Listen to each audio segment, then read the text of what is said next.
Assalamualaikum warahmatullahi wabarakatuh. Fenomena yang terjadi di tengah masyarakat kita hari ini adalah tentang adanya orang-orang yang menikah beda agama. Itu dilakukan oleh berbagai kalangan, mulai dari tokoh nasional, pejabat publik, kemudian selebriti, sampai orang-orang awam yang jumlahnya sangat banyak, mereka melakukan pernikahan beda agama. Ada yang suaminya seorang muslim, istrinya Kristen atau agama-agama di luar Islam lainnya. Ada yang istrinya seorang muslimah, tetapi suaminya adalah orang-orang di luar Islam, non-muslim. Jadi, masyarakat kita melihat hal-hal seperti ini, ada yang peduli, menganggap ini semua adalah sesuatu yang buruk. Tetapi sebahagian lagi menganggap ini adalah sesuatu yang biasa-biasa saja. Ya, selagi atas dasar cinta, suka sama suka, saling sayang, apa salahnya? Nah, pertanyaannya, apakah pernikahan beda agama boleh di dalam Islam? Jelas, kalau kita melihat dari sudut pandang Islam yang merupakan rujukan tertinggi kita dalam kehidupan ini, jelas Allah Subhanahu wa Ta'ala, Rasulnya, dan juga ijma' para ulama mengharamkan pernikahan beda agama.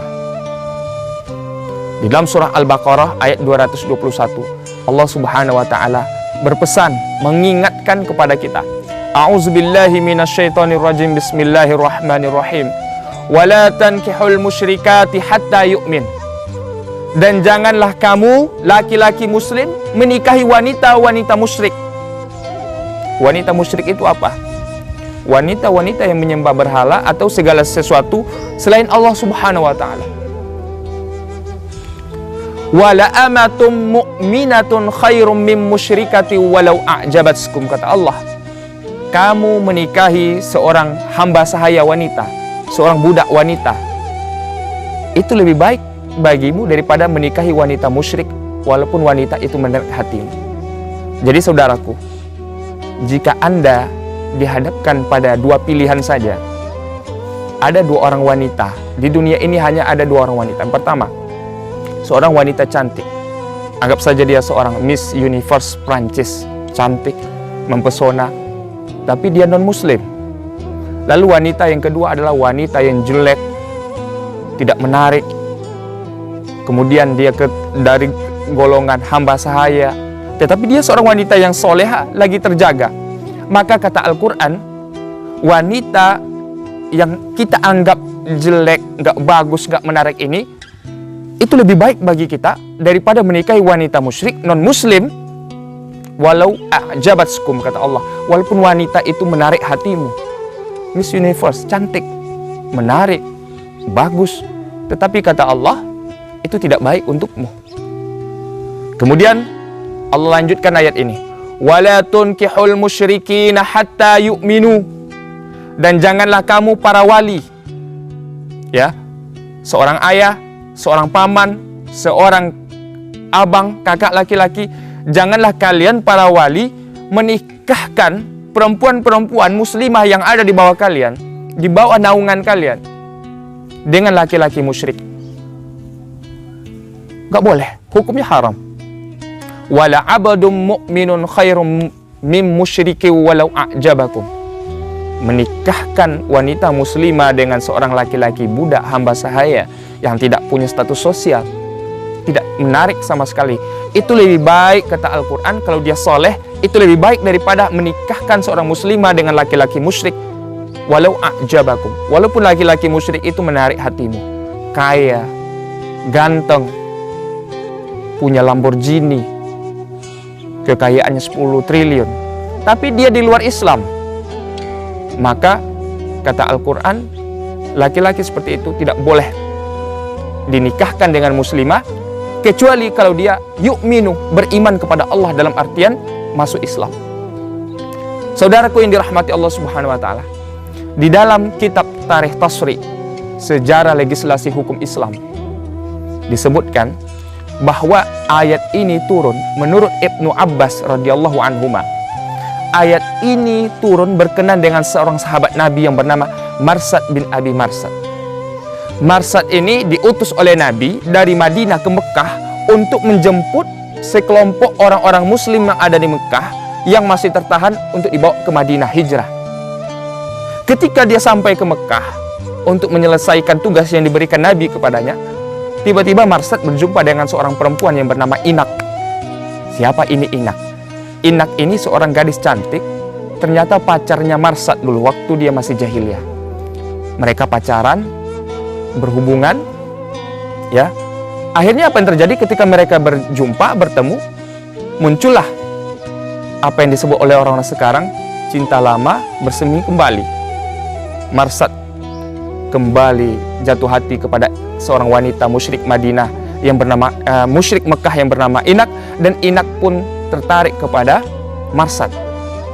Lalu mereka saling sapa. Kata Inak, kalau tugasmu udah selesai, malam ini kita tidur di rumahku. Ini tradisi jahiliyah yang masih ada di pikiran Inak. Kenapa? Karena dia mengajak Marsad tidur, free sex, hubungan bebas, zina. Kata Marsad, karena Marsad ini sudah menjadi seorang muslim, sudah hijrah bersama Nabi, tidak boleh. Ini dilarang oleh Islam, haram hukumnya, kita tidak ada hubungan. Lalu kata Inak, kalau nggak boleh, bagaimana kalau kita menikah saja agar halal?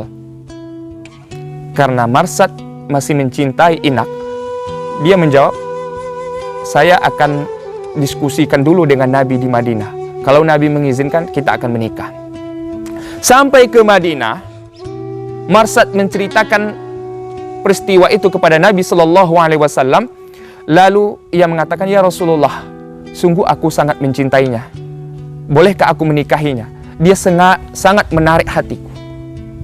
Lalu dari jawaban Nabi Marsad bin Abi Marsad kepada Nabi tersebut, turunlah ayat kepada Nabi Shallallahu Alaihi Wasallam, yang mana ayat yang turun adalah surah Al-Baqarah ayat 221 yang mengingatkan Marsad bin Abi Marsad dan juga untuk seluruh kaum muslimin sampai akhir zaman, nggak boleh kita menikah dengan orang-orang di luar Islam.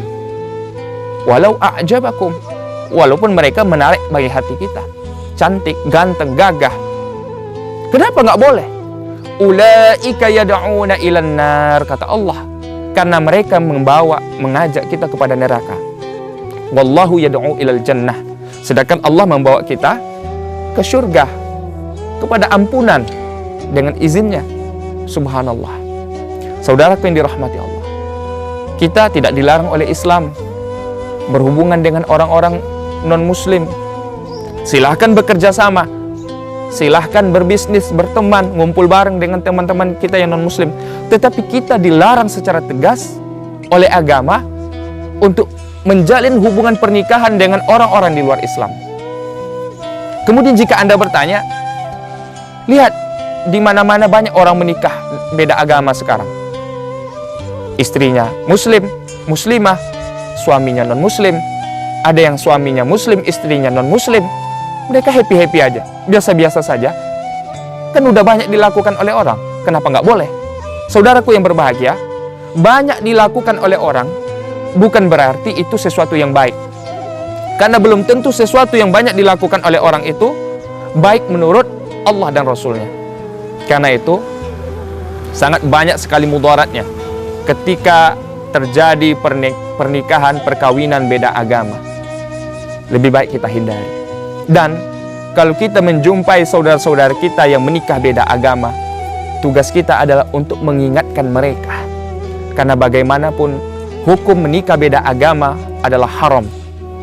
Jadi jika seorang muslim menikah dengan orang di luar Islam, berapa lama ia menikah? 10 tahun, 20 tahun ia menjalani rumah tangganya, maka selama 10 atau 20 tahun itulah ia melakukan dosa setiap harinya. Na'udzubillah min dzalik. Jika ada saudara kita yang melakukannya, menikah dengan orang-orang di luar Islam, kita tugasnya sebagai saudara, sebagai seorang muslim adalah saling mengingatkan. Jika ia tidak bisa diingatkan, malah ia memberikan surat undangan kepada kita, maka kita tidak boleh datang untuk memenuhi undangannya, hadir ke pesta pernikahannya. Kenapa? Karena ini adalah perbuatan dosa yang diharamkan.